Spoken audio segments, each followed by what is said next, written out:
Hey guys, tonight we're stepping back into the thick smoke and heavy silence of the Spanish Inquisition, not as the Grand Inquisitor with his robes and rings, but as the poor soul assigned to light the fires. Yes, you're the burner, the man with the torch, the flint spark footnote of history. And let's be honest, you probably won't survive this, at least not emotionally. So, before you get comfortable, take a moment to like the video and subscribe, but only if you genuinely enjoy what I do here. And let me know in the comments where you're tuning in from and what time it is for you. It's always fascinating to see who's joining us from around the world. Now, dim the lights, maybe turn on a fan for that soft background hum, and let's ease into tonight's journey together. You wake up before dawn because apparently heresy doesn't sleep in. The streets of Seville are still wrapped in that peculiar early morning mist, the kind that makes your tunic cling damply to your back and reminds you that, yes, your job involves fire, but no, you don't get to be warm. The bells of San Pedro toll faintly in the distance, not for you, but for the condemned. You pull on your leather apron, blackened, stiff, and smelling faintly of centuries of sins gone up in smoke, and step outside. You don't get a horse, or even a donkey, just your calloused feet and a wheelbarrow filled with rope, iron tongs, and freshly chopped wood. Nothing says rise and shine like a splinter in your thumb, and the knowledge that you're about to spend your day as a human, prelude to combustion. The locals know who you are, and they don't know what to do with that. The bakers nod awkwardly. Children stare with wide, nervous eyes. One of them whispers something about hellfire and runs off. No one offers you bread. You smell too much like your work. Or maybe they're afraid it's catching. Either way, breakfast isn't happening. The tribunal building looms ahead, all stone corners and judgmental arches.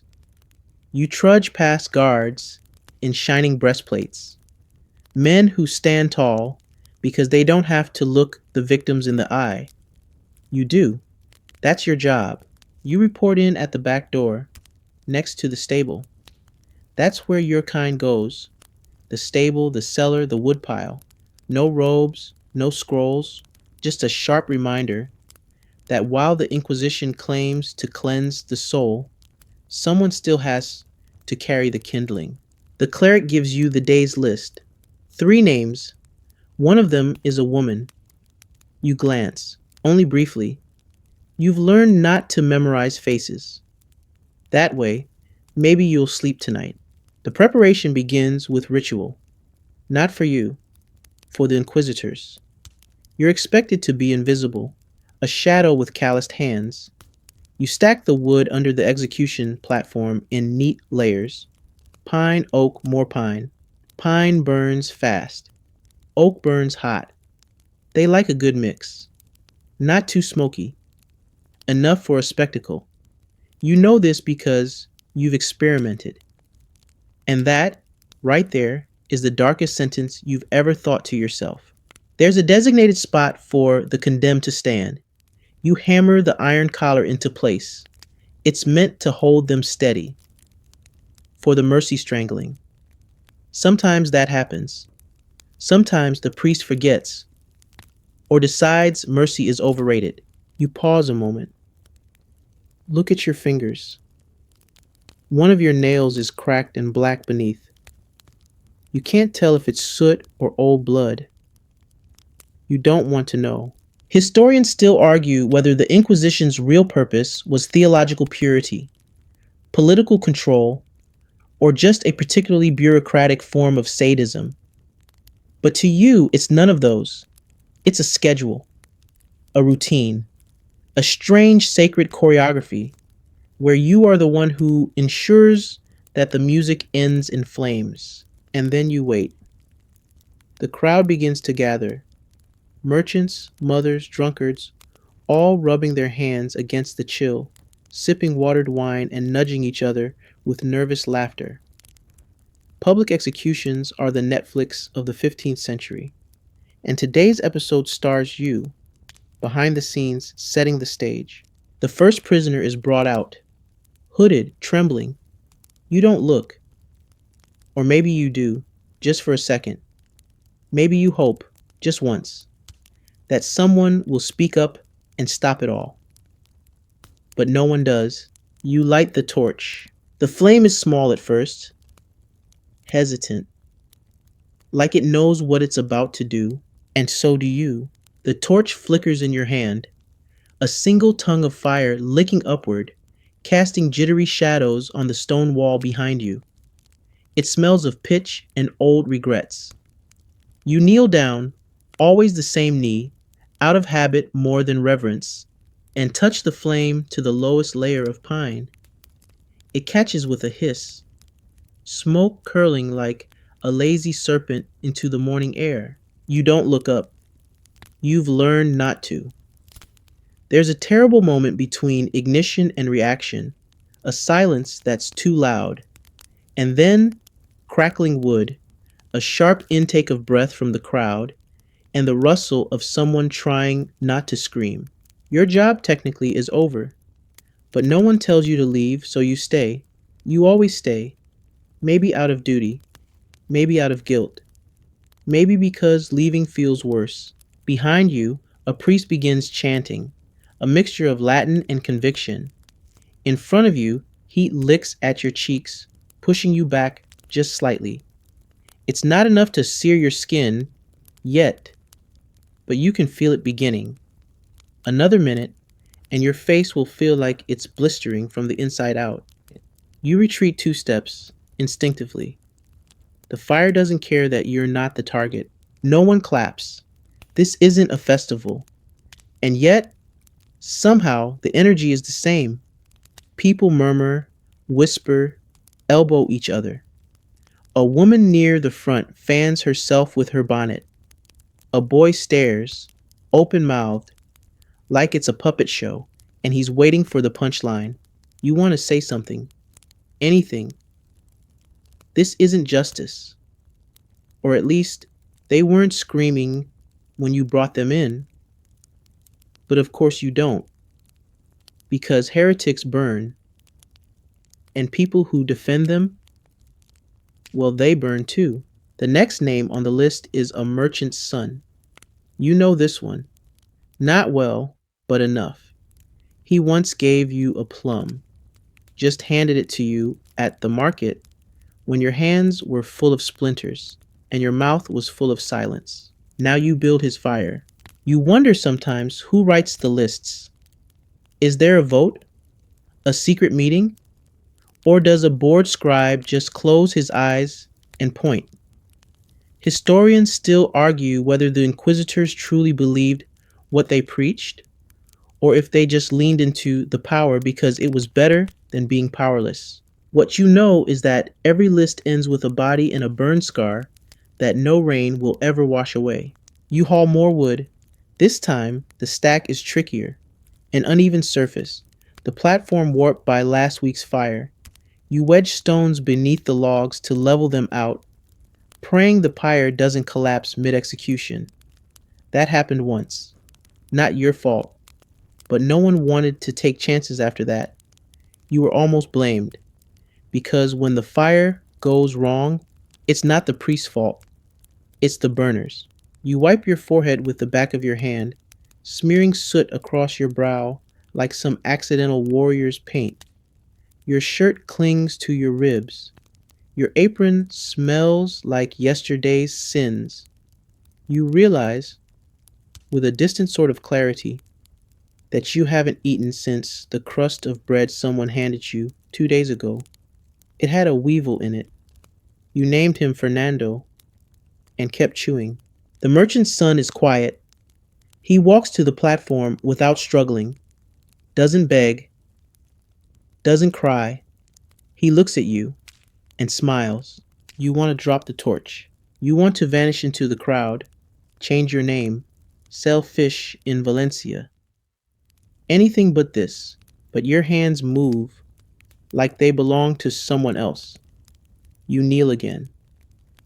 Same knee, same match, same flame. Some people cry out when it starts. Some call on saints, others curse. This one just closes his eyes. The smoke rises. It tastes like burnt almonds and salt.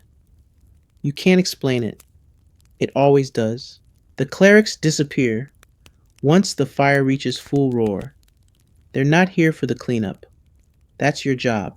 After the second burn, you're allowed a break, which means leaning against a stone wall and trying not to think too hard.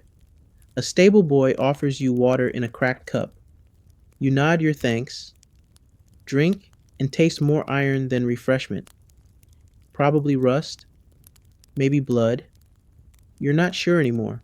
You think about the people in the crowd, how they'll go home and eat lunch, maybe complain about the smoke in their tunics, maybe forget the names of the people who died today, but you won't, because your hands built the fire, and that fire lives in you now. You're back on your feet before the third name is called. Your shoulders ache like they've been hammered, and your hands are sticky with resin.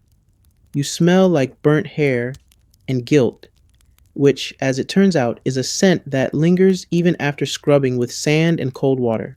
The last execution of the day is scheduled for midday. High sun, high crowd, high drama. The Inquisition loves symbolism, and nothing says divine judgment like noon flames casting long shadows.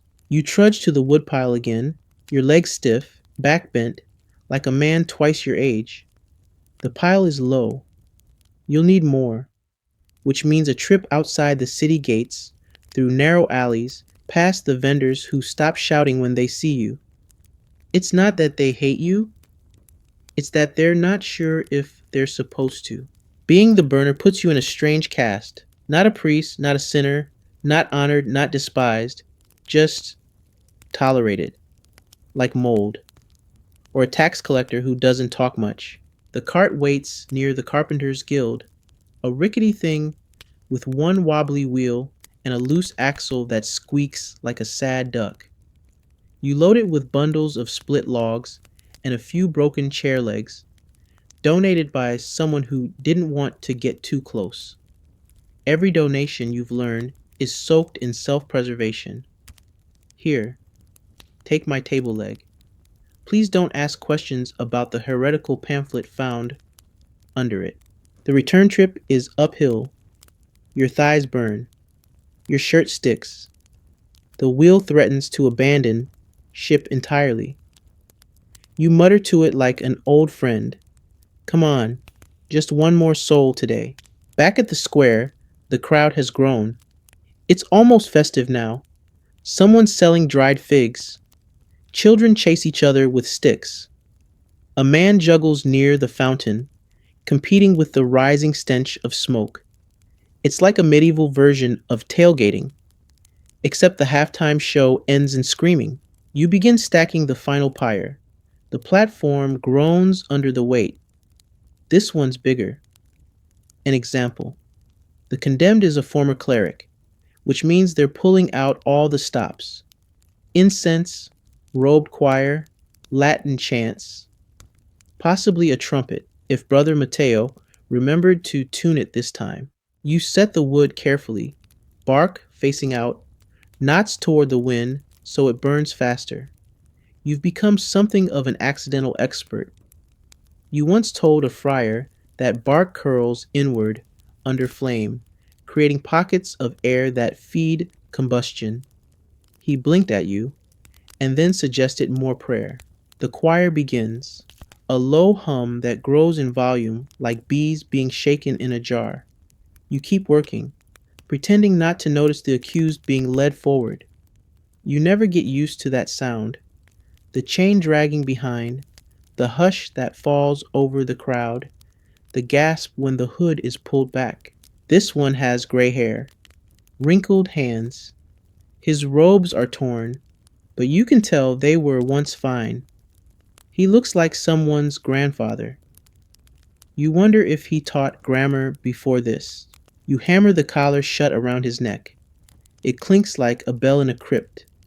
His eyes meet yours, and you see not fear, not anger, just weariness.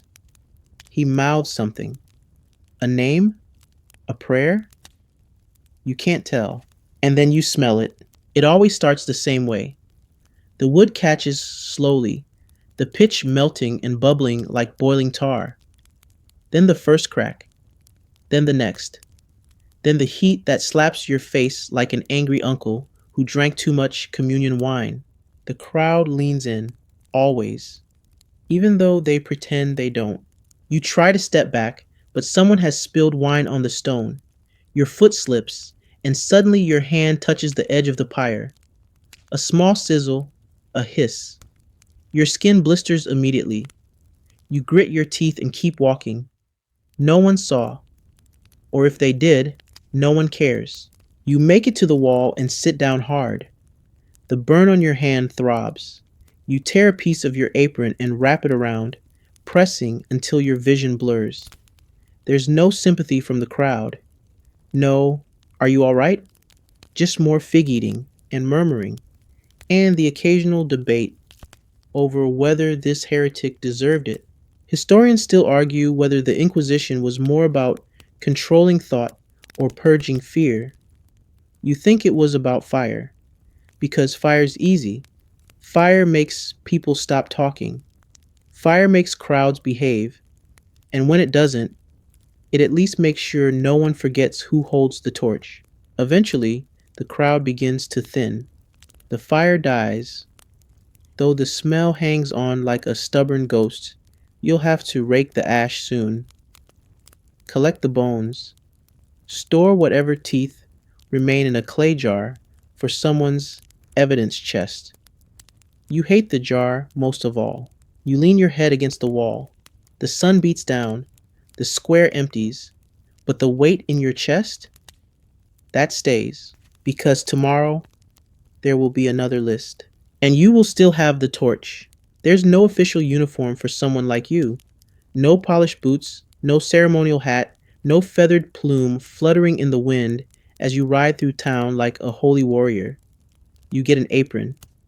And not even a good one. It's thick leather, cracked at the edges, with dark stains that no one wants to ask about. Some of them are ash. Some of them are not. You drag it over your head in the mornings like it's a punishment you've chosen. The ties at your waist are frayed, uneven. One of them snapped 2 months ago, and you've been knotting it together with a piece of string ever since. It's always a little too tight or a little too loose, like the job itself. The smell clings, even when you're not working. You try washing it once in the river with lie and prayers. It comes back smelling like scorched soap, an old tragedy. So you give up. You stop trying. There's a stink to the roll, a permanent aroma of charred wood, acrid smoke, sweat, and something that isn't quite describable, but feels like shame ground into your skin, like grit.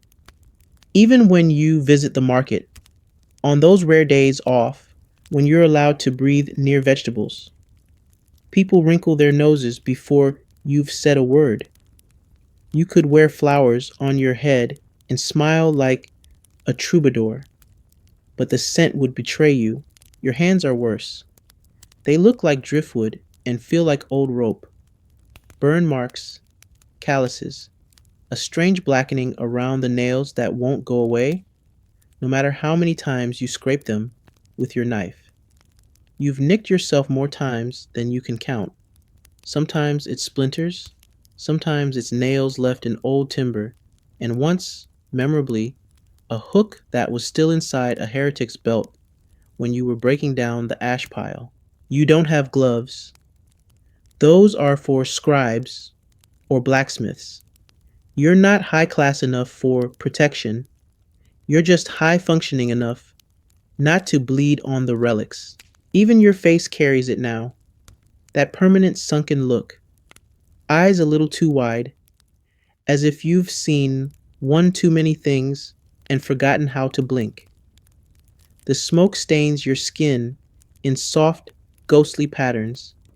You look like a man trying to disappear, but stuck halfway through. And people talk. Oh, they do.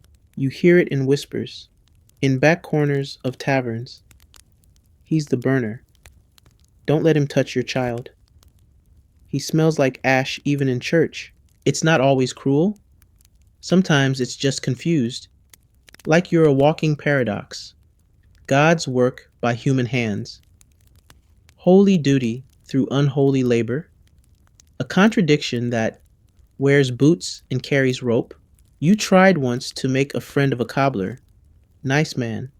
Squinted a lot. Gave you a shoe sole for free when yours fell apart.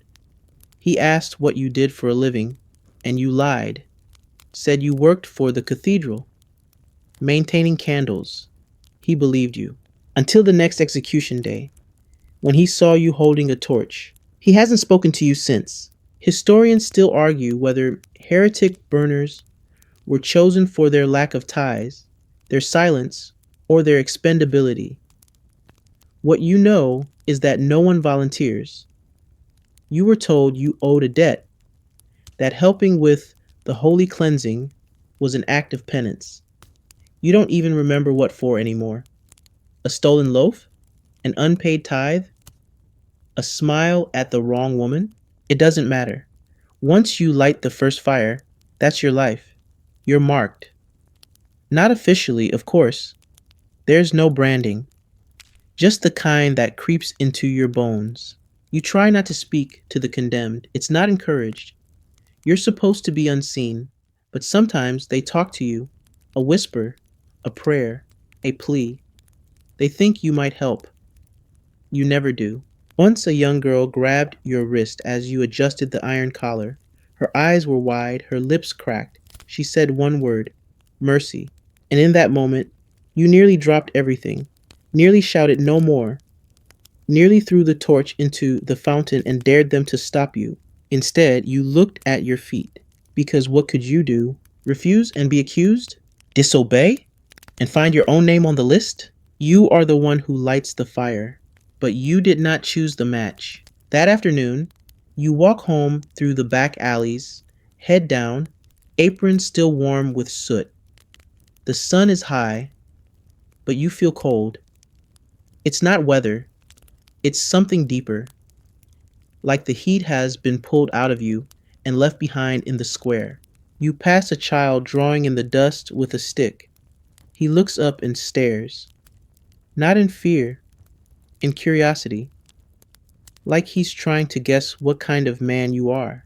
You keep walking, because if you stop to think about it, about who you are, about what you've become, you might not start moving again. You arrive at the square before dawn, as usual, because pyres don't build themselves and heretics don't burn on a whim. But this morning, something's different. The cleric in charge, Father Esteban, whose beard smells like whetstone and wine, gives you a long look before speaking. It's a big one today, he says. Special guests, nobles, some from Toledo. You nod. You're not sure what you're supposed to say to that. Great doesn't quite capture the gravity of preparing a public incineration for the upper crust. There's a strange kind of pressure when the nobles show up. Suddenly the angles of the woodpile matter more than usual. The height, the shape, the symmetry of the flames. It's all a performance now. A divine theater with smoke instead of curtains and a charred skeleton for a climax. You grab your tools and begin stacking. There's a science to it, or at least an art. Too much pine, and the fire burns too fast, leaving the crowd underwhelmed. Too much oak, and the flames take forever to build, which makes people fidget and whisper. The Inquisitors hate that. They like their heretics roasted on a precise schedule. Enough time to pray, but not enough to scream for more than a few minutes. You crouch, arranging each log like a mason, setting stones, layering them in a lattice that will allow air to feed the flames without letting them escape too early. You sprinkle bits of dry moss, add a few slivers of kindling, and tuck a strip of oiled rag beneath the center. And then you step back, wipe your forehead, and wait. The heretic today is a monk, or was. He stands in the holding cell, barefoot, wrists bound, a parchment nailed to his chest with the words false doctrine. You don't ask what doctrine. You don't want to know. But it doesn't stop the questions from creeping in. Did he preach too loudly? Copy the wrong text? Forget to flatter the wrong bishop? Or was it something smaller? A joke? A dream? A doubt? You've lit fires for people who smuggled books, who danced under the moon, who healed with herbs instead of prayers. You once burned a woman who kept bees and smiled too easily. The crowd cheered louder for her than for any murderer. Historians still argue whether the Inquisition was ever truly about heresy at all, or whether it was simply about control, thought, behavior, smiles even. The monk is led to the pyre with a certain calmness, not defiance exactly, just resignation. Like someone who's been cold for so long, he's almost looking forward to the heat. The noble guests arrive just before the lighting. They wear high collars and low expressions, squinting at the sun, bored already. You hear one of them say, "I do hope this doesn't take long. We've supper with the governor." Another fans herself with a silk kerchief, as if offended by the very idea of perspiration. The irony, of course, is that you're drenched in sweat before the fire even starts. You light the torch with a practiced hand. Flint, steel, spark, flame. You barely think about it anymore. Like breathing. Like blinking. You approach the woodpile and something flickers. Not the torch, but in your gut. A brief hesitation. A memory of that monk's face. He didn't look angry or scared. He looked tired, but you can't afford to be seen stalling. Not today. Not with the velvet-robed vultures watching from the stone benches. So you kneel, same knee, every time, and light the pyre. The fire catches instantly. You did your work well. The moss hisses, the rags flare, and the logs begin their slow, crackling chant. The monk doesn't move, doesn't scream, just closes his eyes. You almost wish he'd scream, because the silence, it says too much. The crowd murmurs approval. The nobles sip wine from tin cups. One of them offers a toast. To the purity of faith, he says. You stare at your hands. You still smell like smoke. But now, you think you smell something else underneath it. Doubt. Your own. Later, you'll shovel the ash. Pick out the nails and teeth. Dump what remains into a burlap sack marked witnessed. It's a word that's supposed to mean justice. It only feels like aftermath. Back in your room that night, if you can call a rat, nibbled cot in a windowless storeroom a room, you scrub your hands until they bleed. Not because of dirt, because of something deeper. Something that won't come off. You lie down, stare at the ceiling, and try not to think about fire. You dream of torches anyway. The bells toll before the sky turns fully gray, and you already know what kind of day it's going to be. Not because of any prophecy or vision, those get you on the pyre, not off it, but because you've been handed the list. It's thicker than usual. 5 names. 5. You glance at the page and feel your stomach sink. More than 3 means a logistics problem. You'll need more wood, more space, and worst of all, more crowd control. The more burnings, the bigger the audience. And the bigger the audience, the worse the behavior. This is something they never teach you in any training, mostly because there is no training. They just handed you a torch one day and said, Do it right. You learned on the job that stacking pyres for multiple people isn't just math, it's choreography. You need space between bodies so the flames breathe, but not so much space that the crowd gets restless. If they burn too fast, you're accused of rushing divine justice. Too slow, and someone complains about the smell to the bishop. Today's burn is in the town square, which has enough space for 3 pyres in a rough triangle. You set them that way deliberately, so none of the condemned have to look directly at each other. It's not mercy exactly, just less cruelty. The wood delivery hasn't arrived yet, so you start scavenging. You pull planks from old barrels, chip splinters off a collapsed fence, and even hack a few branches from a tree behind the granary. You'll pay for that later, probably with penance or a whipping, depending on who's in charge that day. By mid morning, the town's waking up, and the gawkers begin to arrive. Some come early to claim the good seats. Children climb onto barrels. A toothless man sells roasted chestnuts 2 stalls away from where the condemned will die. The irony doesn't even register anymore. One woman shouts, "Will there be singing this time?" as if she's asking about a puppet show. You pretend not to hear. The prisoners arrive under heavy guard. All of them walk. One limps, one cries, one sings, badly but loudly. It's a psalm, though the lyrics are just wrong enough to land him here in the first place. You try not to look at their faces. You fail. Again. Historians still argue whether mass executions like these were designed more to inspire fear or unity. You know the answer. It's both. They want people to feel afraid together. Shared terror, group morality. You can practically hear the lesson in Father Esteban's voice. The pyre purifies not just the heretic, but the people. You're not sure which part of you is supposed to be purified. Once the pyres are arranged, you step back and try to blend into the background. But of course, the crowd doesn't let you. A boy points.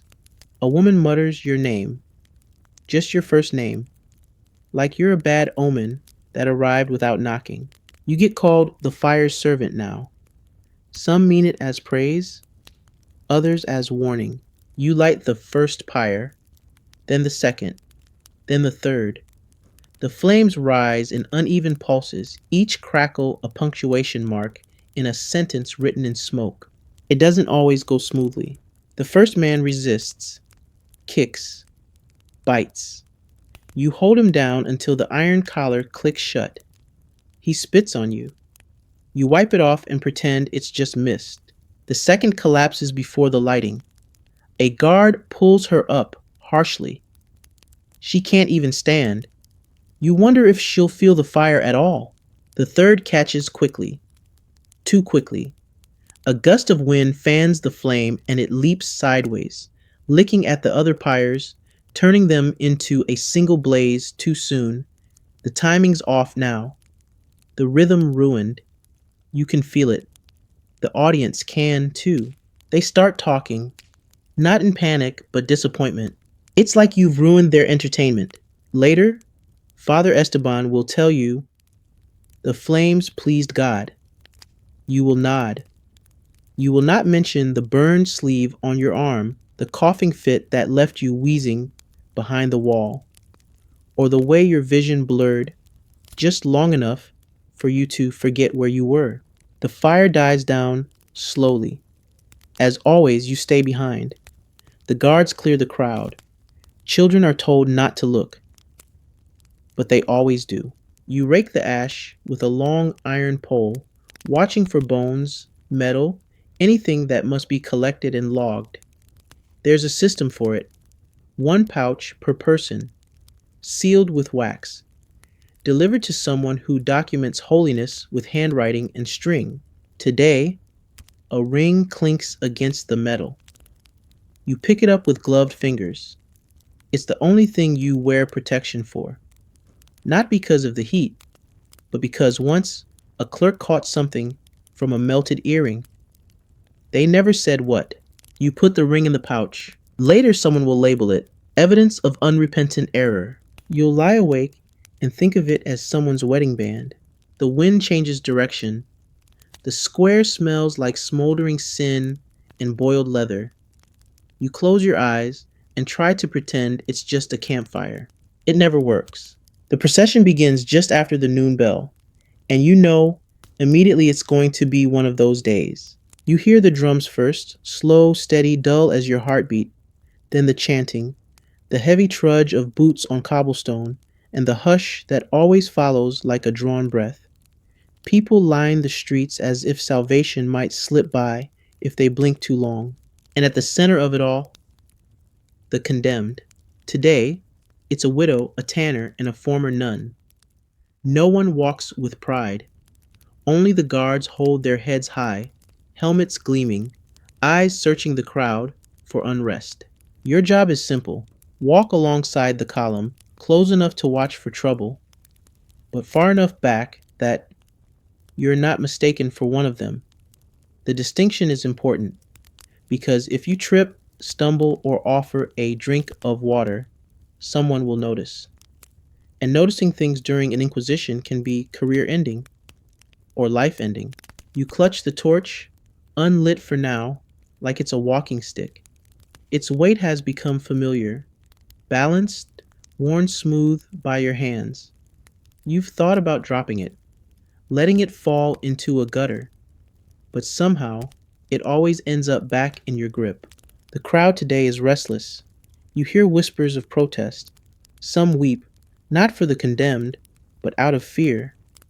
Others watch like it's theater, elbows resting on sills, children perched on crates, wide-eyed and eager. One boy points at you and says, "Mama, is that the fireman?" His mother hushes him sharply. You pass a fountain. The widow stumbles, barefoot, and a guard jerks her forward. Her knee scrapes stone. Blood smears the path. You're close enough to see the tremble in her shoulders, the way she tries not to sob. The procession doesn't stop. The nun walks with surprising calm. Her eyes stay forward, her face neutral, lips moving soundlessly.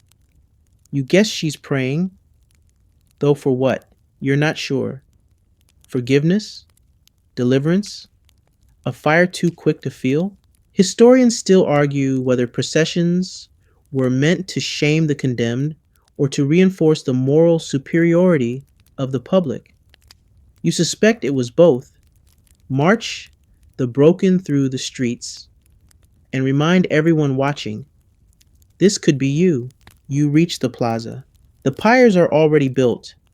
Your earlier work, lined and leveled with almost ceremonial precision. 3 stacks, 3 collars, enough rope to keep each one steady through the worst of it. As the procession halts, you take your position. You try not to meet anyone's eyes, especially not hers, the widow's, but she's looking at you hard. You feel it even with your head down, that gaze, sharp as a nail. She doesn't plead, she doesn't spit, she just sees you, and that somehow is worse. The cleric begins the litany, Latin, loud, righteous. He speaks of fire as cleansing, of heresy as a sickness, of mercy being found in flame. You light your torch at the altar candle, which they wheel out like a holy mascot. Everyone watches. The flame wavers slightly, almost theatrically. There's applause, actual applause. You wonder briefly how long it took for people to cheer at this. The guards secure the accused. You adjust the timber one last time. You know the wind's shifted, and you need the fire to climb straight. No flares, no uneven burns, nothing that makes the crowd nervous. The last thing you need is a noble complaining that the nuns smoke too much. You light the first pyre. The widow's, the wood catches with a hollow whoomp. like a breath exhaled after holding too much sorrow. You step back, immediately onto the second pile, the Tanner's. His fire is slower. The moss is damp. You curse quietly and lean closer, shielding the flame. It bites your forearm. You flinch, but it catches. You light the third. Then you step away, count to 5, and blend into the shadows behind the stage. The fire rises.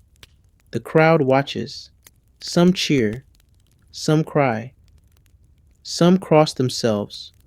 With such speed, it looks like they're swatting flies.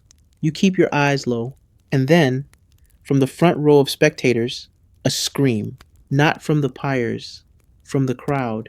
Someone's collapsed. A woman. Fainted? The heat, the smoke, or the horror? Take your pick. Guards move in. Gently this time. The body is lifted. The moment passes, but it breaks the rhythm. And with it, the spell. The tanner is howling now. The nun is silent. The widow has stopped looking. You can't take it anymore. You step behind a pillar and retch into the dirt. Nothing comes up. You haven't eaten today, but your stomach clenches anyway, like it's trying to punish you for still existing. The fires continue without you. They always do. When it's done, you don't go home. Not yet. You stay. To rake the ash. To gather the bones. To label the teeth and nail shards and tiny curled fragments of spine. No one helps. No one speaks. Later, you'll carry 3 sacks to the tribunal office. They'll thank you with a nod and a coin. If they're feeling generous, you'll walk home in silence, the torch still in your hand, even though there's nothing left to burn, except you. You wake up the next morning with smoke still clinging to your lungs, like an unpaid debt. Your throat feels like someone tried to scrub it with a pine cone. You swallow. It hurts. You breathe. It burns. You blink at the ceiling and briefly wonder if you're still asleep. But no. There's the bucket in the corner. The wall with the crack shaped like Portugal. The straw mattress that crunches more than it cushions. All the signs that you're still alive. And still the burner. Today you're summoned early, not for a burning, for a festival, which is somehow worse. The church loves spectacle, and festivals are the perfect chance to blend pageantry with punishment. They draw big crowds, big donations, and today's festivities include a burning for moral instruction, which means it's got top billing. You arrive at the square just as the vendors are finishing setup. Banners flutter from windows. Barrels of wine are being rolled out. A man in a feathered cap is practicing juggling next to a stage where someone will probably recite poetry later, oblivious to the charred residue beneath their feet. It's hard to say what kind of mood a festival crowd will bring. Sometimes they're cheerful, sometimes drunken, sometimes mean. Today they're rowdy. You hear laughter, singing. Someone's brought a goat dressed like a bishop. People are already drunk, and it's barely mid-morning. You brace yourself, because when the crowd turns ugly, you are the closest target. You begin preparing the pyre, ignoring the hoots and jeers. A group of young men points at you. One shouts, "Hey, fire boy, got a light for my pipe?" The others laugh. It's not even a good joke, but it hits. You keep stacking wood, deliberate, focused. You've learned to listen with half an ear, enough to catch trouble, not enough to absorb the cruelty, because cruelty's worse when it comes with laughter. At least with hate, you understand where you stand. The condemned today is just one man, a bookseller. What did he sell? No one tells you. Probably something with too many ideas and not enough Latin. He looks terrified. Not of dying, but of the crowd. And rightly so. When they lead him to the pyre, someone throws a cabbage. It misses. Barely. You flinch. He doesn't. Another man throws a handful of grain, shouting something about feeding the flames. A woman laughs so hard she spills her wine down the front of her bodice.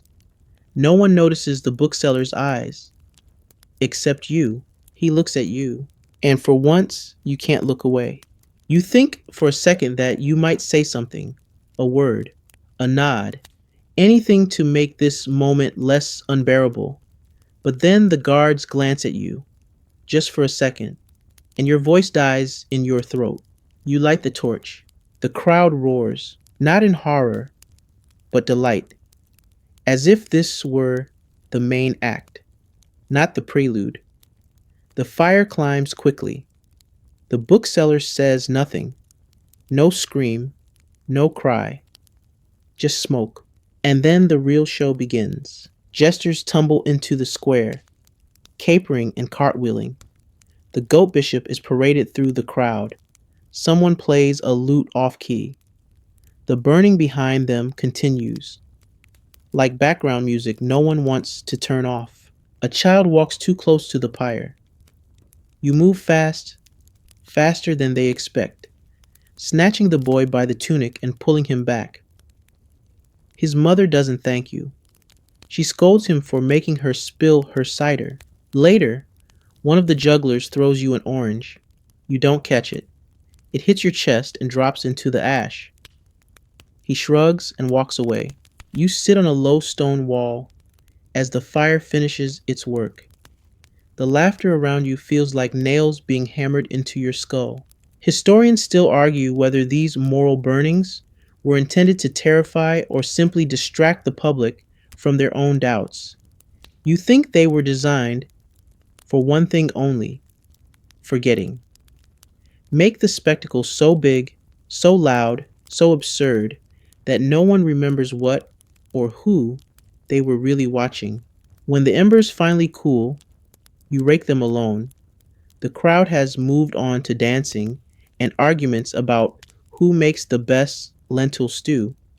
You find a piece of scorched paper near the base of the pyre, the corner of a page, words barely visible. You can't read it. It's too burnt.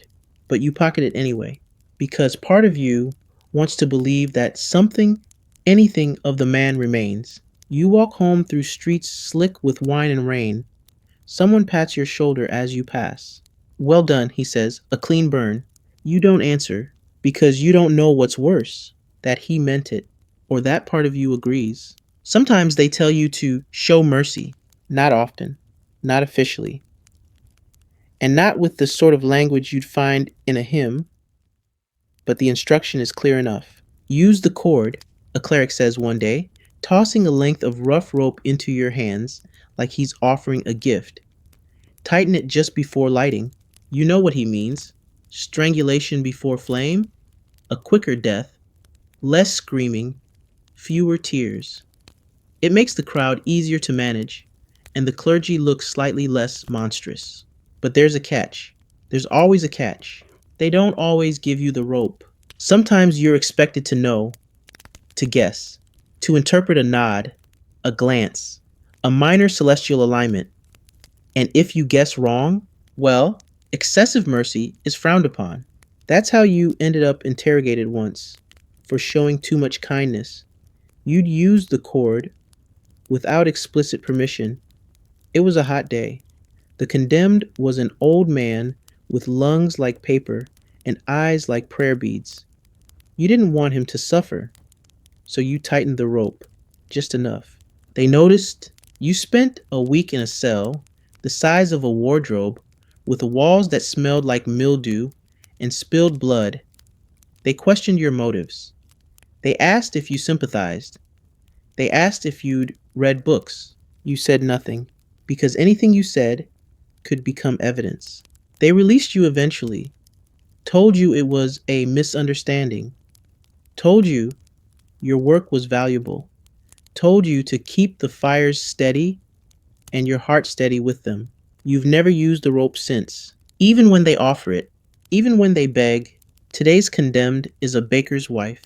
She's accused of consorting with spirits, though what that really means is unclear.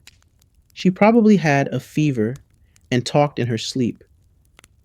Maybe someone heard her whisper to her cat. The tribunal calls it sorcery.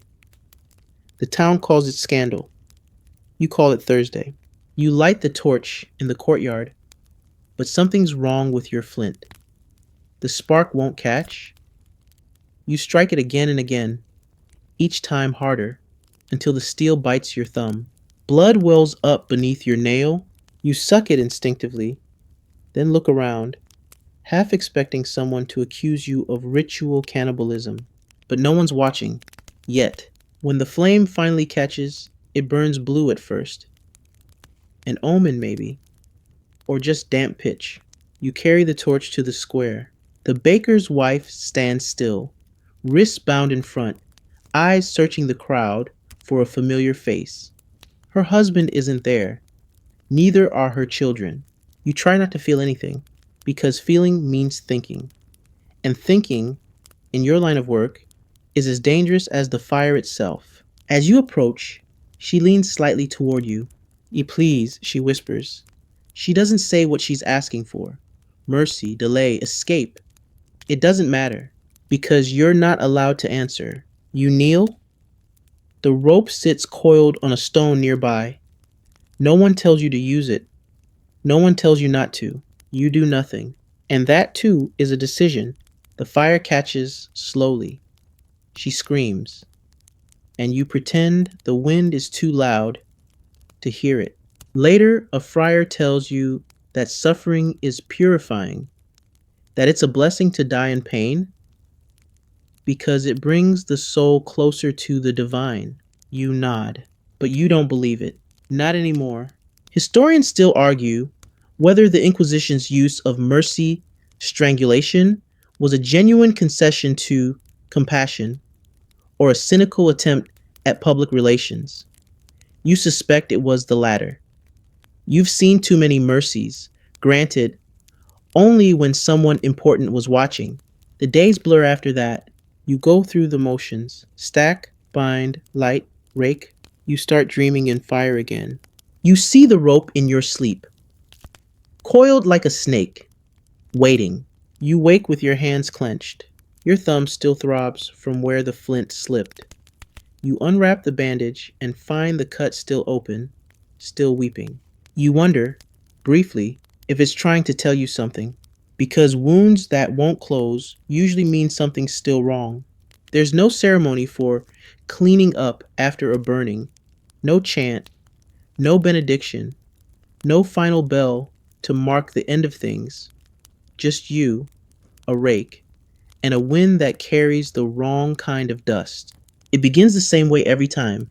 You wait until the crowd has thinned, until the priests have left, the guards have stretched their backs, and the pious citizens have wandered off to lunch, stepping around ash like it might scuff their shoes. Only then are you allowed to begin.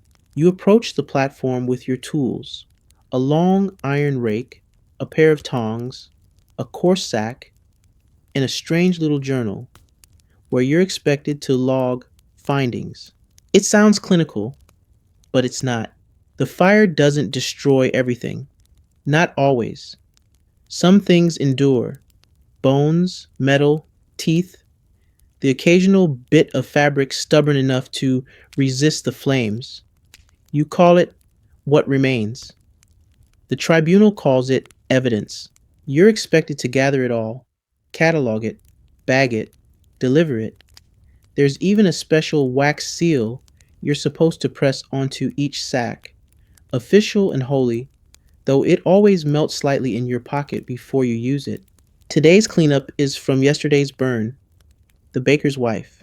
The wood burned hot and clean, which means less char and more fragments.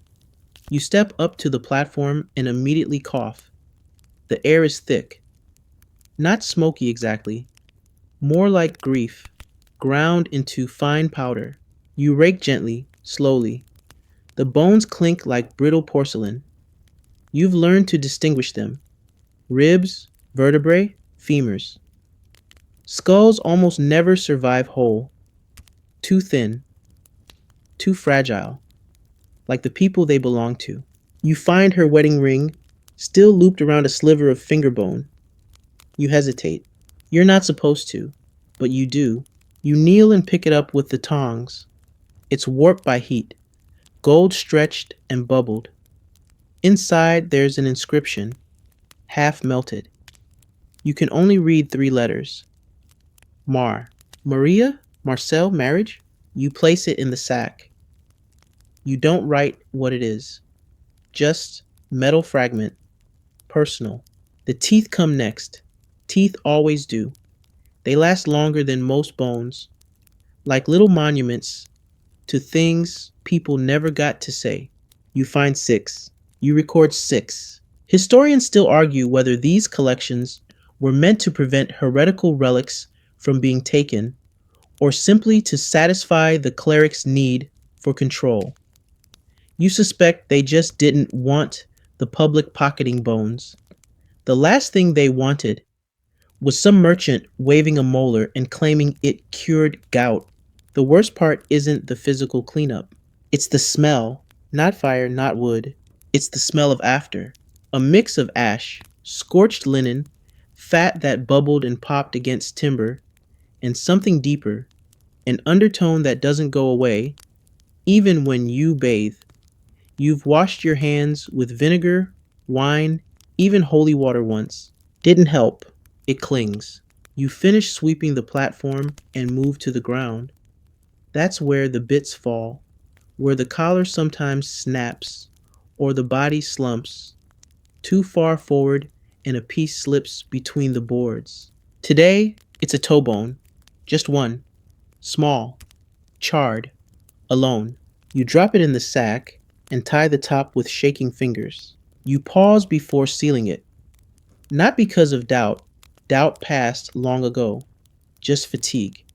The kind that doesn't sit in your muscles, but in the joints between your thoughts.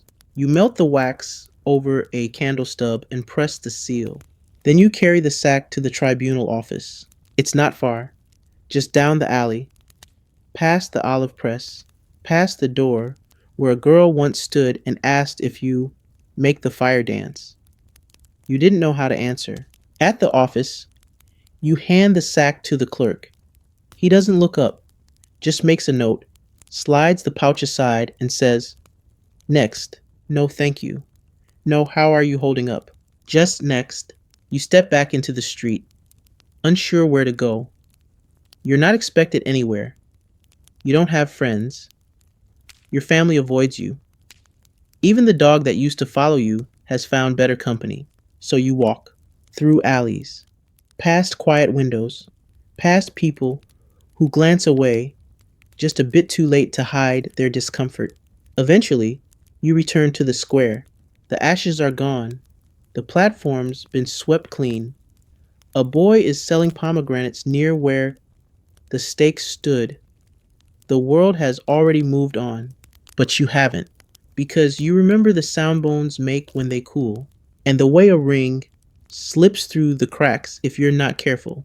You've begun to notice something strange. Not the bones, not the screams, not even the fact that you sometimes find yourself humming during cleanup without realizing it. No, what's strange is the silence. Specifically, the silence between the burnings. In those moments when there's no execution scheduled, no crowd assembled, no wood to stack, just long, heavy hours where nothing happens and yet everything feels louder than fire ever did. These are the hours when the mind wanders, and wandering, you've learned, is dangerous. You try to keep busy. You oil the tongs. You sharpen the flint. You sort rope by thickness and make lists of how much wood you'll need next week. You even sweep the square, though that earns you odd looks. The townsfolk seem uncomfortable watching you do anything normal. Once a boy offered you a fig. He held it out solemnly, like he was handing you a sword. You thanked him, bit into it, and nearly wept at the taste of something sweet that hadn't been cooked in tragedy. The next day, his mother pulled him away when you passed. No more figs. You can feel it shifting, how people look at you. You used to be invisible. Now you're a cautionary tale, a living reminder that fire doesn't just destroy, it sticks, it brands.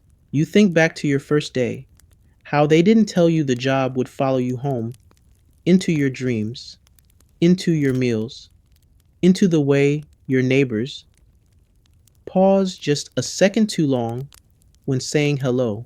Historians still argue whether executioners were respected or reviled in their communities. You could settle that debate easily. Just count how many invitations you get. None. You once tried going to Mass, just once, sat in the back, head down, quiet. But when the priest mentioned the purifying flame, every head turned. Just slightly, just enough. You never went back. Instead, you sit in your room where the window doesn't open and the candle smokes too much. You read old letters you can't bear to throw away. Most are addressed to someone else. You just liked how the words sounded. One, in particular, you carry folded in your coat. You found it in a pile of ash, half burnt, its ink still legible in parts. It says, "They tell me to repent. I tell them I was born clean. Fire can improve what wasn't broken." You don't know who wrote it or why, but you think about it constantly.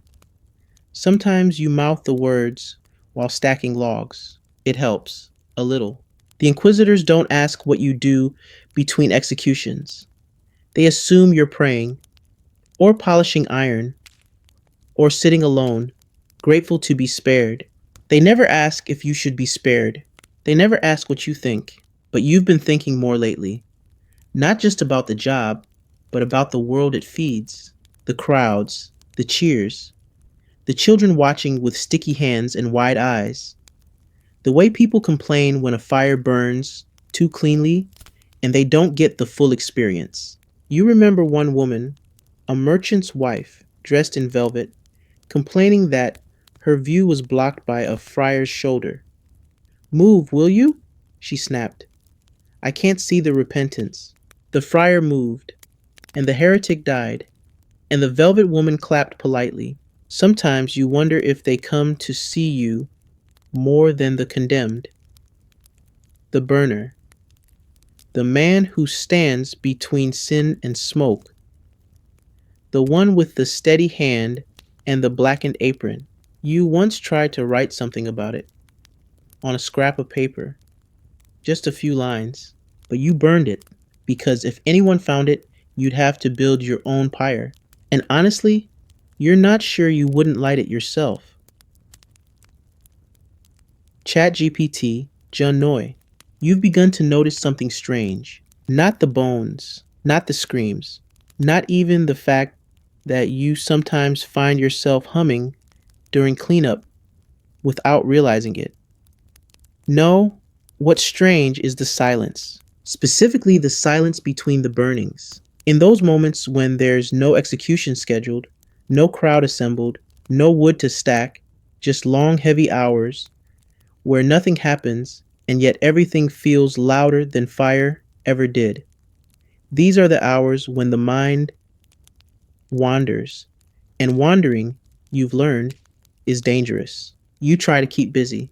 You oil the tongs, you sharpen the flint, you sort rope by thickness, and make lists of how much wood you'll need next week. You even sweep the square, though that earns you odd looks. The townsfolk seem uncomfortable watching you do anything normal. Once, a boy offered you a fig. He held it out solemnly, like he was handing you a sword. You thanked him, bit into it, and nearly wept at the taste of something sweet that hadn't been cooked in tragedy. The next day, his mother pulled him away when you passed. No more figs. You can feel it shifting, how people look at you. You used to be invisible. Now you're a cautionary tale, a living reminder that fire doesn't just destroy, it sticks, it brands. You think back to your first day, how they didn't tell you the job would follow you home, into your dreams, into your meals, into the way your neighbors pause just a second too long when saying hello. Historians still argue whether executioners were respected or reviled in their communities. You could settle that debate easily. Just count how many invitations you get. None. You once tried going to Mass. Just once. Sat in the back, head down, quiet. But when the priest mentioned the purifying flame, every head turned. Just slightly. Just enough. You never went back. Instead, you sit in your room, where the window doesn't open and the candle smokes too much. You read old letters you can't bear to throw away. Most are addressed to someone else. You just liked how the words sounded. One, in particular, you carry folded in your coat. You found it in a pile of ash, half burnt, its ink still legible in parts. It says, "They tell me to repent. I tell them I was born clean. Fire can't improve what wasn't broken." You don't know who wrote it or why, but you think about it constantly. Sometimes you mouth the words while stacking logs. It helps, a little. The Inquisitors don't ask what you do between executions. They assume you're praying, or polishing iron, or sitting alone, grateful to be spared. They never ask if you should be spared. They never ask what you think.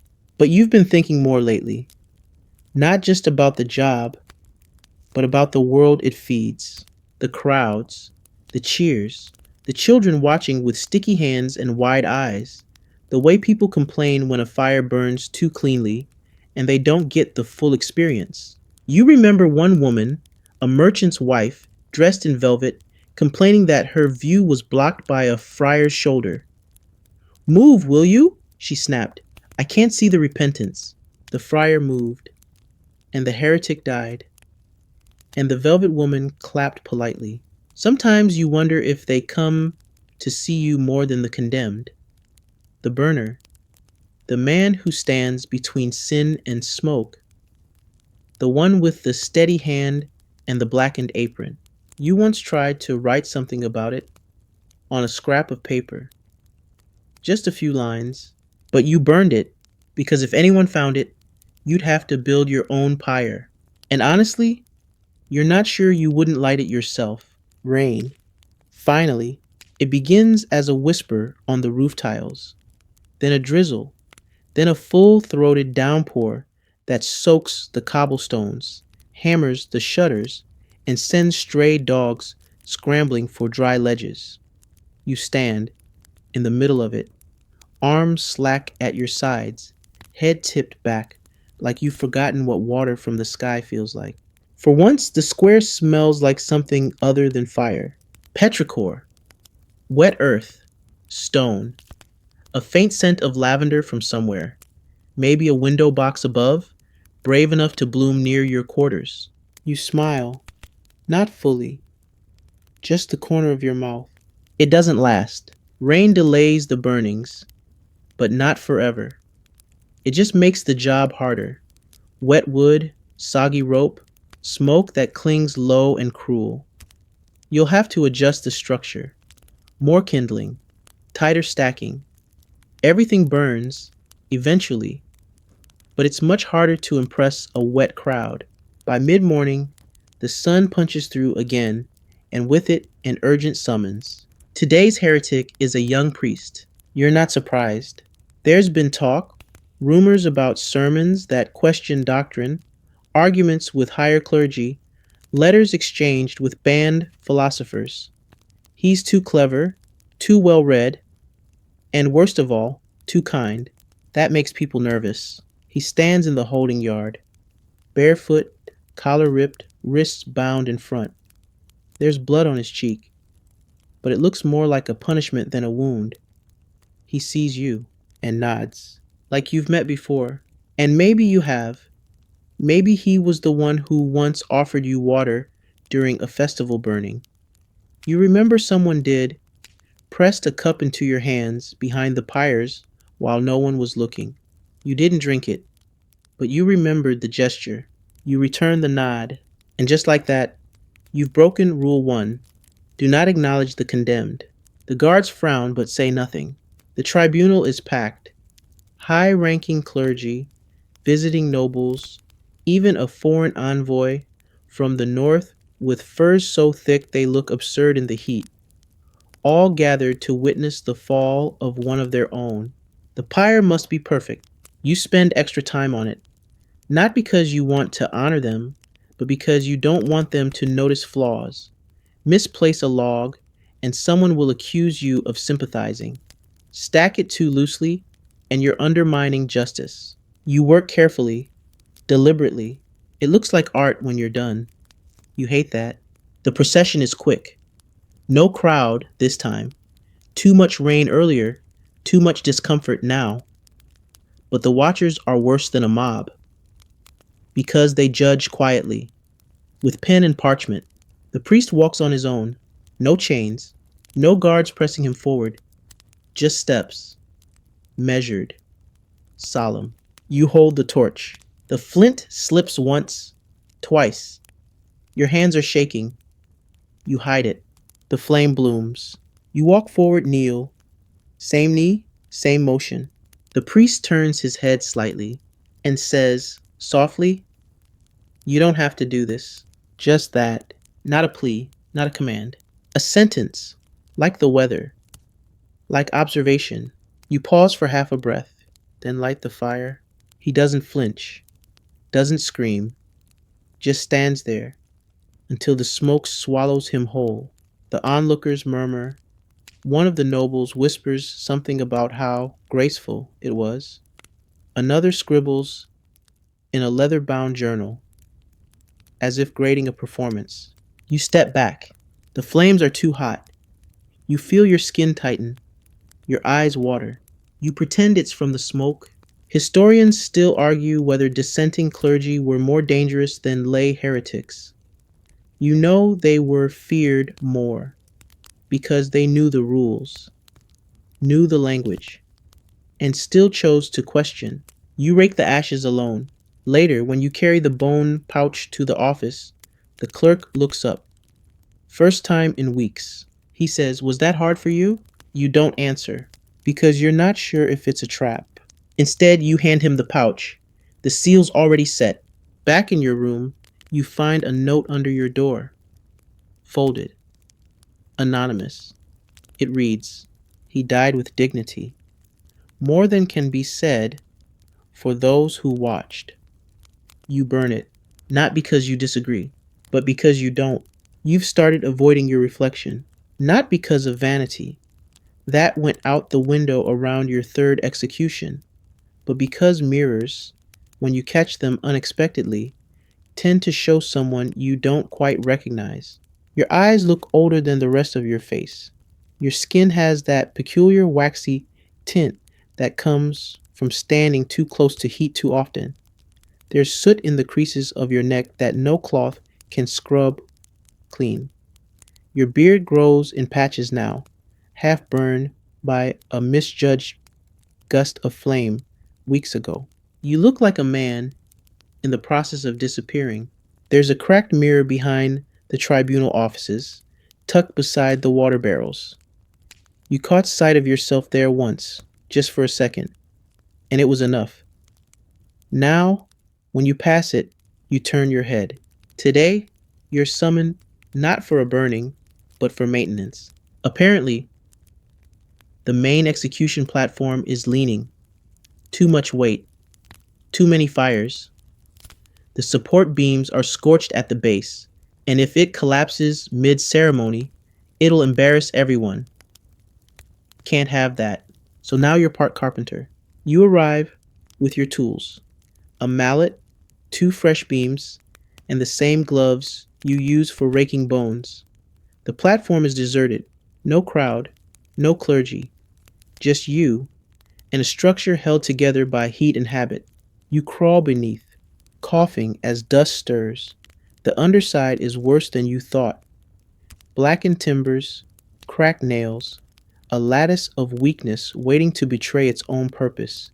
You hammer in silence, saw, brace, replace. It's oddly peaceful until you find it, tucked in the corner, where ash had drifted and hardened over time. A bundle of fabric, burnt, partially buried. You brush it clean. It's a doll, or what remains of one. Cloth body, charred wool hair, button eyes, melted to dull circles, the kind a child might clutch during a trial, or a final walk. You stare at it. You think of the woman last spring, the one accused of witching milk and dreaming too vividly.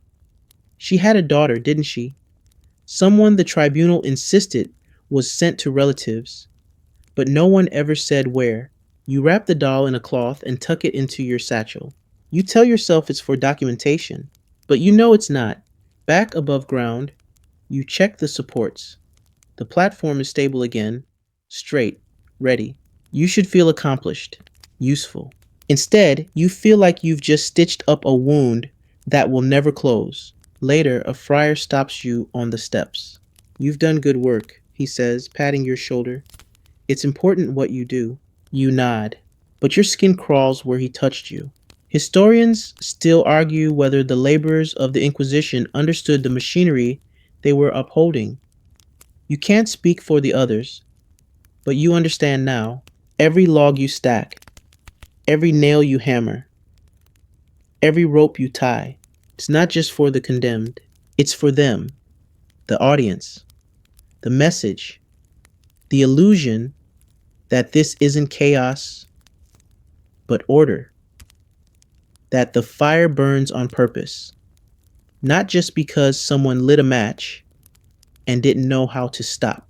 That night, you sit by candlelight and take out the doll again. You almost throw it in the fire. Almost. But instead, you place it on the windowsill, where the moon can find it, where the wind might carry some kind of mercy you can't offer yourself. You sleep without dreams for the first time in weeks, and wake to find the doll gone. No note, no trace. Just an empty sill and the faintest scent of lavender on the air. You're not sleeping much these days. When you do, it's short, uneven. You jolt awake at odd hours, sometimes with a start, sometimes so quietly, it takes you a minute to realize you were dreaming at all. Lately, it's the same dream. Fire without sound, pyres that burn underwater, people mouthing words you can't hear. And behind them all, a figure in robes, faceless, torch in hand, watching you. You don't talk about it. Who would you tell? The clergy would call it a trial of the spirit. The guards would grunt and change the subject. The townsfolk would just take 3 steps back and clutch their children tighter. So instead, you whisper the words to yourself before bed. You are the fire's servant, not its master. It's something an old inquisitor once told you, back when your hands still blistered and your stomach still flipped at the smell of burning hair. At the time, you thought it meant you were part of something larger. Now it feels like an excuse. Today, you're back on duty. Another execution, another stranger. But this time, there's a complication. You don't know who the condemned is. The name has been redacted from the order sheet. The reason given. Confidential subject. Proceed without interaction. Even the cleric delivering the message doesn't know, or claims not to. He shrugs, offers a sad little smile, and says, "Just do your part." So you do. You gather the materials, stack the wood, triple check the collar. The tribunal has a habit of punishing sloppiness extra hard when nobles are involved. You notice as you work, your hands are trembling again. Not from nerves, from fatigue. You try to flex the ache out of your knuckles, but the stiffness doesn't leave. A bell rings. The condemned arrives under a black hood. No one speaks. Even the guards are quieter than usual. Something's off. You light the torch and stand at the ready. When they remove the hood, your breath catches. You know them, not well, not closely, but enough. You shared bread once, years ago. You were both new then, new to the job, new to the city. They were a scribe, or maybe a clerk. Always kind, always careful with words. Your hands tighten on the torch. They look thinner now, older, but their eyes, they recognize you too, and they don't look away. You don't speak. You can't. But your face must say something, because they give the faintest nod, not of acceptance, but of understanding. Then they kneel, not because they're told, because they choose to. You move forward. The crowd is hushed. The nobles lean in. You kneel. Same knee, same motion.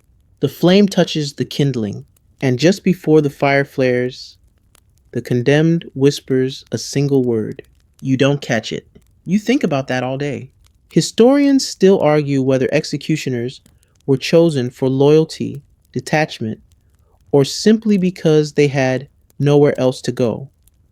You suspect it's the last one, because loyalty fades. Detachment is a lie, but desperation, that sticks. You finish the burn, collect the remains. The pouch feels heavier than usual. You deliver it, seal it, and walk away without waiting for acknowledgement. Back in your quarters, you take off your boots and sit with your back to the wall. The air smells like oil and damp wood. You try to remember the word they said. You try a dozen in your head. Forgive. Remember. Mercy. None feel quite right. And that's the worst part. Not knowing. Because if you had just listened a little harder, if you dared to lean in, maybe it would have changed something. Or maybe not. But tonight, you dream of fire again. And this time, someone's whispering. Today, you're asked to give a demonstration, not of faith, not of courage, but of procedure. A delegation has arrived from the neighboring province. Some northern bishops, inquisitors in training, a few aristocrats with curious expressions and expensive boots that aren't built for ash-covered stones. They're here on what the tribunal calls a learning visit. You know what that means. They want a show. The pyre has already been arranged. You didn't stack it this time. Someone else did, and you can tell. The logs are too tight, the air gaps too narrow. The fire will smother itself if you're not careful, but you keep your mouth shut. Because correcting a noble's architecture is a fast track to the stake yourself. Instead, you're to light the flame, demonstrate timing, posture, precision. You've become a kind of craftsman in their eyes, a specialist, one who makes judgment visible. You hate that phrase. They seat themselves under a canopy, sipping cooled wine, dabbing their necks with damp cloths. A monk reads a prepared statement, something about the necessity of righteous flame.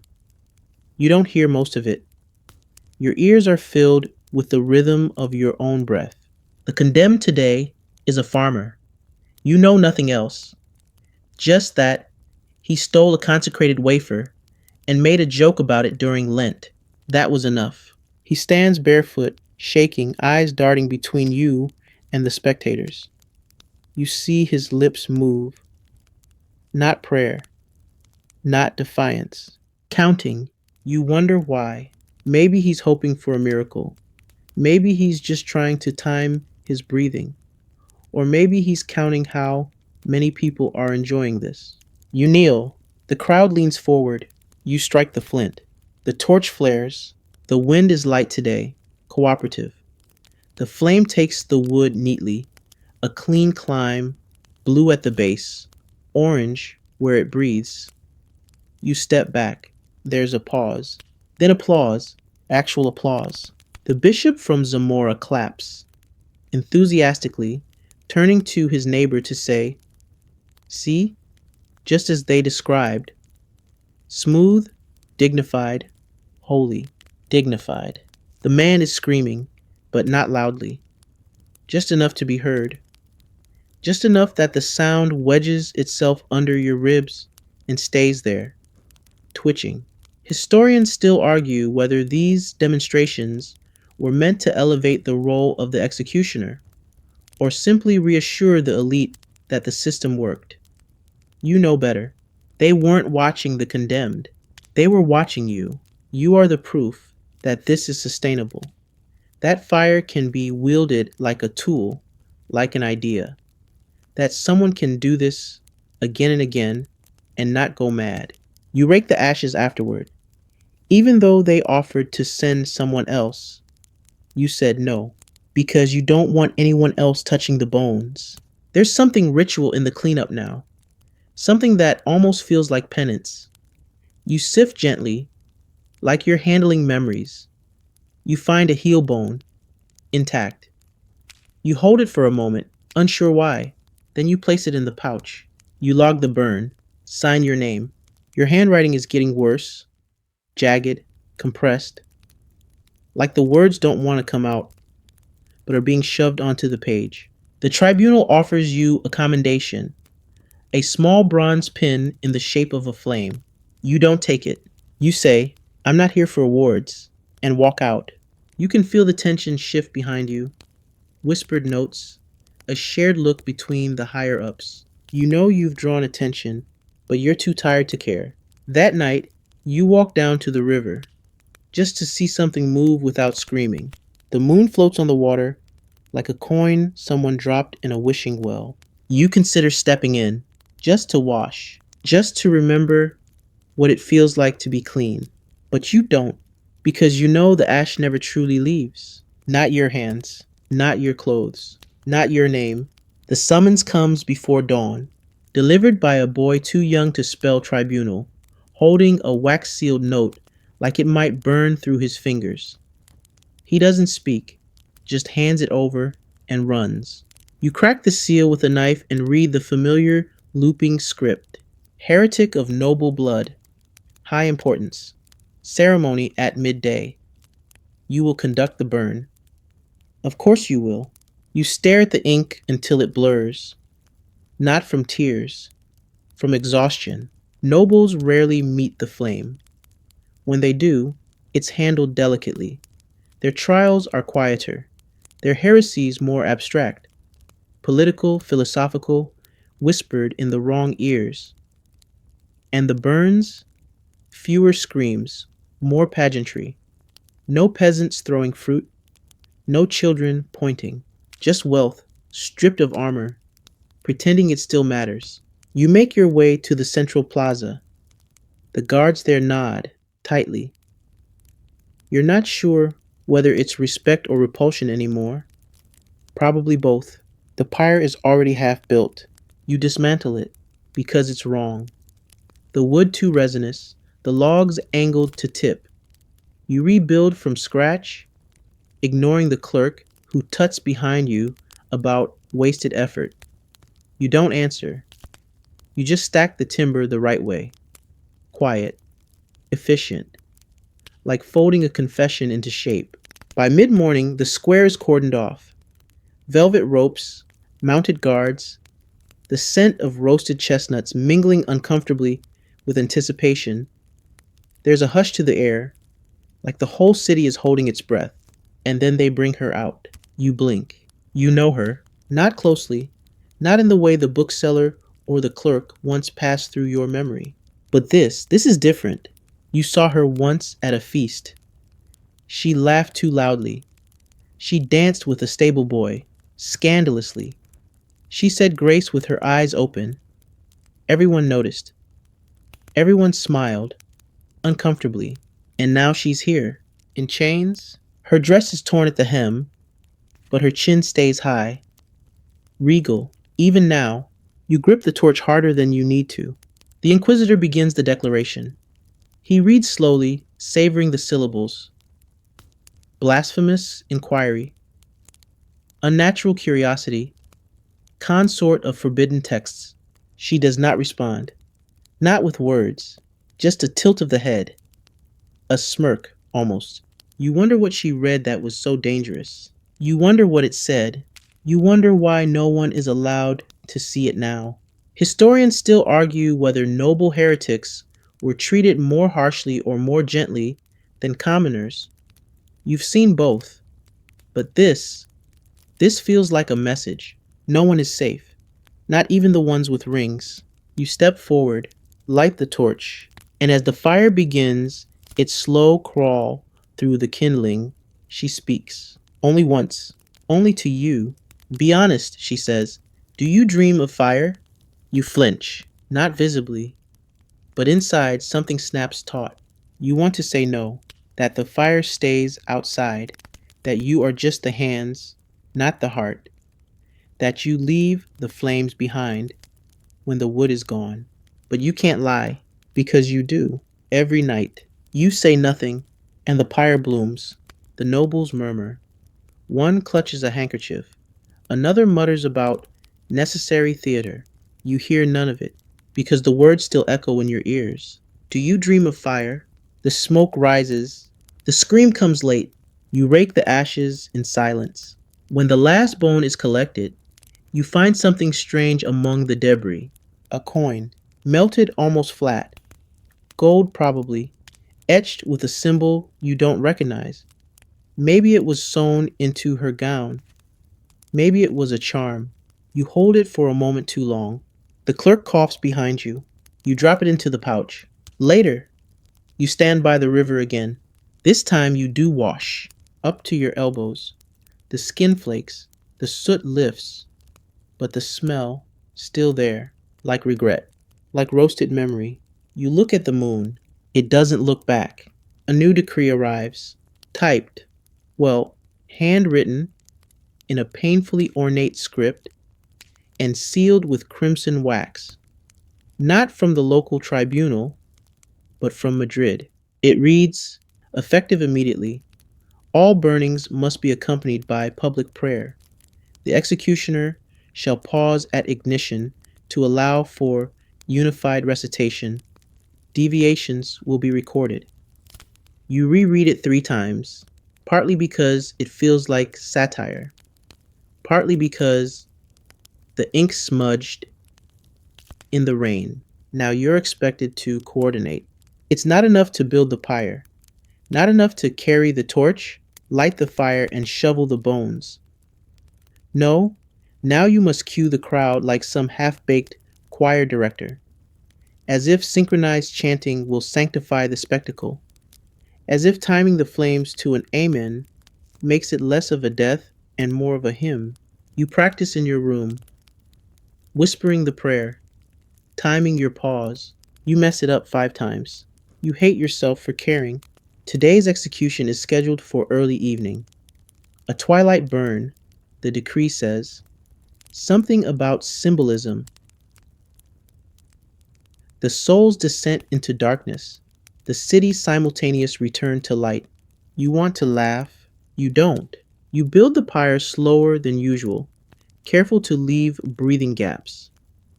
The wind is unpredictable at dusk. The flame can shift direction with a single sigh. The condemned is late. This is uncommon. The machine of death usually runs with clockwork precision. But today, there's delay. Rumors ripple through the gathered crowd. The prisoner fought back, tried to escape, injured a guard.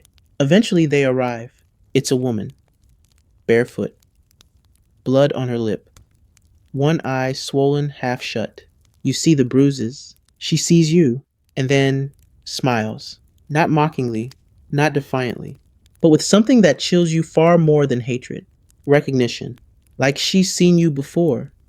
Maybe not your face, but your shape, your outline in a dream, the shadow near the fire. She doesn't speak. She just walks to the pyre on her own. The friar begins the chant.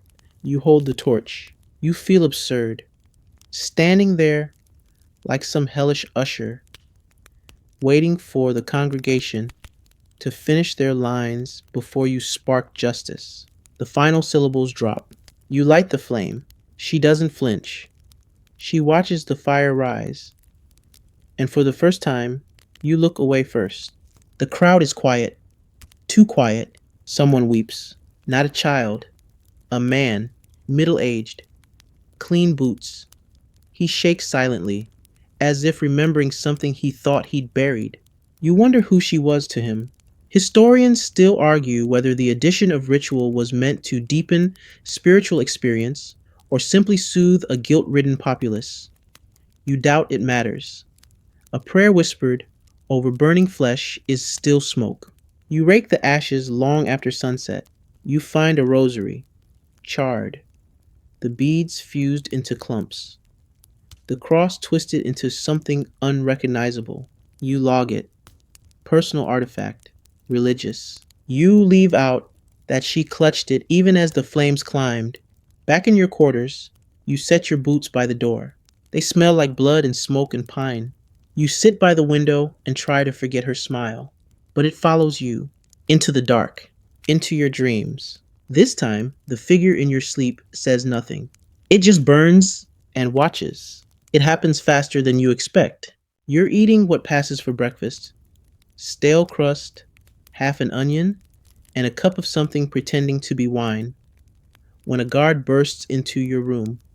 No knock, no announcement. Just, you're needed. Now, no time. No time, that's never good. You grab your satchel, thinking you're headed to a site, maybe a rush job, before the rain returns. But the guard leads you in the opposite direction, toward the Inquisitor's private hall. The last time you came this way, it was because someone thought you'd used the strangulation rope too early. You still remember the sound of the cell door slamming shut behind you. You still remember how cold the stone was. They don't take you to a cell this time, but close. A side room, high windows, a single bench. And standing inside, 3 Inquisitors. Not the ones you normally see. Not the red-robed officials who nod at you in passing. These ones wear black. Embroidered cuffs, silver rings, paper faces. The kind that smile only when they smell blood. They don't ask you to sit. They ask you a question. Where is the body? You blink. Which one? It's the wrong answer. One of them steps forward, hands folded, voice like oil sliding across a marble. This morning's burning was postponed. The accused escaped custody last night. Someone set the fire anyway. Bones were found in the ashes, but no record of execution, no name, no order. You stare at him because you had nothing to do with it. You weren't even awake. But it doesn't matter. You are by trade the one who lights the pyres. So if a pyre is found smoldering with something inside, someone's going to point a finger. They already have. They don't accuse you directly. That's the trick. They suggest. They hint. They circle like vultures with clean collars. One says, "We've been hearing concerns." Another adds, "Your reluctance to accept commendations. Your hesitation to participate in prayer rituals." And then the third, "You've been seen walking alone, at night, speaking to no one." You want to laugh, but you don't. You know this game. You say only what must be said, nothing more. You repeat the truth. You were not there. You did not light a pyre. You do not know whose bones those are. They let you go, for now, but their silence at the end feels like a weight pressed lightly to your throat. Not choking. Not yet. Just reminding. You return to the square and see the remains. Someone's already tried to rake them, but they did it poorly. Scorched chunks left behind. Bits of cloth that didn't fully catch. No proper sack. No seal. Amateur work. You kneel beside the ashes and realize something strange. The fire was real, but it wasn't a burning. It was a burial. The logs weren't stacked for airflow. They were built like a coffin. The fire was set slow, deliberately, to consume evidence, not to execute. You sift the remains carefully. No collar, no chain, no ropes, just bones. A ring, wooden. A scrap of linen embroidered with initials too scorched to read. Whoever did this, they weren't trying to make a point. They were trying to disappear. Historians still argue whether unrecorded burnings were acts of rebellion or mercy. This one feels like both. You log the discovery, you seal the bones, but you don't deliver them. Not yet. You hold on to them, just for the day, just long enough to walk past the river, just long enough to whisper a few words. No prayer, not exactly. More like a promise. I saw you. And then, after night falls, you leave the pouch at the chapel steps. No note, just ashes. Let them wonder. You've started keeping track. Not in any official book, not in the tribunal's ledgers, but on a scrap of cloth you tuck behind the loose stone in your room. A mark for every burning, a dot for each condemned, a line for the ones who looked you in the eyes. There are too many lines. It's late now. You're awake. Again. Not because of dreams, because of footsteps. Soft, cautious ones. Outside your door. A pause. A whisper. Then silence. You hold your breath. Wait. A folded paper slides under the threshold. You stare at it for a long time before picking it up. No wax, no name, just a single sentence scrawled in charcoal. The next is innocent. Save them. No signature, no instruction, just that. You reread it 3 times, the words smudging under your thumb. Is it a test, a trap, or a plea? You don't know. You never know anymore. But the next morning, the schedule arrives.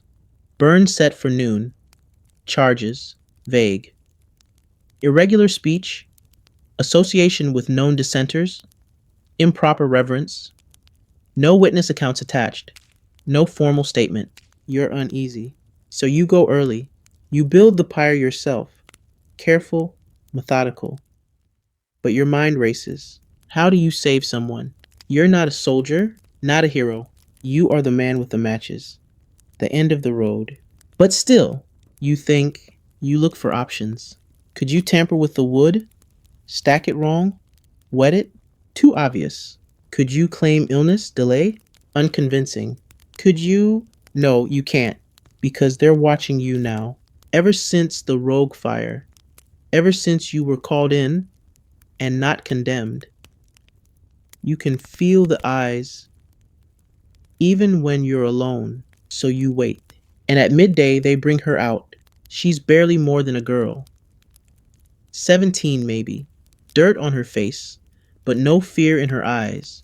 She walks upright, head high, and when she sees the pyre, she doesn't hesitate. You see it in her. Clarity. Like she already knew this was coming. The crowd is smaller than usual. The day is warm. The birds chirp in the distance like nothing is happening, and for a moment it isn't, because something shifts. She turns to you. You can make this quick, she says, or you can make it true. You don't understand. She smiles, and then kneels. You light the torch, but your hands are ice. The wood crackles. The fire climbs. She doesn't scream, not once. She just breathes deeply, then closes her eyes, as if bracing for baptism. The crowd murmurs. The guards shift. One of the inquisitors whispers, "Why is she so calm?" And you realize she wanted this. Not death, but the moment. The message, the defiance. She used the pyre to say what no one would let her speak aloud. Historians still argue whether some heretics willingly accepted execution to expose the cruelty of the system. You think you just watched proof. You rake the ash. You find something tucked into the base, not left by accident. A small wooden token, carved with a symbol you recognize. The same symbol from the mystery fire, the burial burn. You don't log it. You don't bag it. You slip it into your coat. Later, back in your quarters, you take out the cloth with all the marks, and you sew the token into its corner. A stitch, a sign, a reminder that even fire can leave room for something to grow. You wake up to a sky full of smoke, not from your own fire, not from your own hand. Real smoke, rising from the western edge of the city, dark and curling like a hand raised in warning. You stand by your window, boots unlaced, watching it twist into the clouds. You wait for the summons. It never comes, not in the usual way at least. Instead, a messenger, mud streaked, out of breath, stumbles into the courtyard around mid morning, shouting words that don't quite make sense. Revolt, heretics, papers, pyres everywhere. It takes time to make sense of the chaos, but eventually, the truth settles like ash. There was an uprising last night, small, scattered, but bold. They broke into a tribunal office, freed prisoners, burned records, burned false pyres as distraction, set fires in places you once considered sacred. You're not sure how to feel. Part of you is horrified. Another part, the quiet part you don't feed anymore, feels something suspiciously like hope. You head toward the site, not out of duty, out of instinct. You need to see it. When you arrive, the square is already scorched. Not like a controlled burn, wild, rushed, wood thrown without precision, messages carved into the walls. No more flame for fear. Truth doesn't scream. Ash remembers. And in the center, a single pyre, unlit, stacked neatly, with a note pinned to its base. For the burner. Your fire isn't theirs. Decide what it will be. You read it 3 times.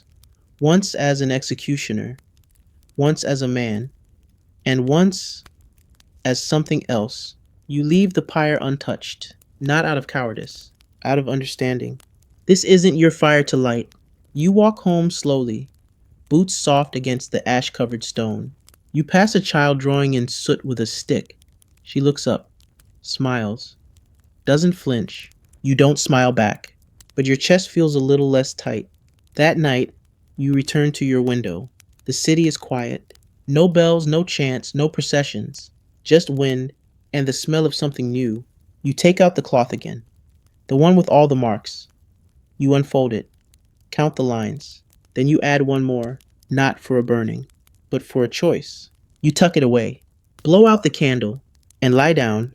The room is dark, the air still, and in that stillness, for the first time in years, you sleep. The fire has faded now. The torches are out. The wood has turned to embers. The voices have quieted, and the square stands empty, save for soft wind curling between stones. You're no longer standing at the foot of a pyre. You're back in your bed, where the only smoke is the distant memory of a dream beginning to drift away. You made it through the flames, through the whispers, through the long nights where silence sat heavier than any scream. You've seen the ash settle, the bones cool, the crowd vanish. You've seen what lingers after. And somehow, so gently you almost missed it, you found something else too, threaded through the soot and sorrow, a flicker of choice, a breath of your own. So now breathe deeper. Let the air soften around you. Let your hands unclench. Let your jaw loosen. Let the thoughts settle, like ash in a calm basin. There's nothing more to do tonight. No logs to stack. No flame to feed. No eyes watching from the dark. Just you. And this quiet, the kind that doesn't demand, doesn't judge, doesn't whisper orders, in robes and Latin. This quiet is yours. Hold it gently. Let it stretch through your chest, through your limbs, through your thoughts. And if sleep comes like smoke, slow and curling, don't resist. Let it wrap around you. Let it carry you, not into fire, but into rest. You've earned it. You're safe now, truly. End of script. Sweet dreams.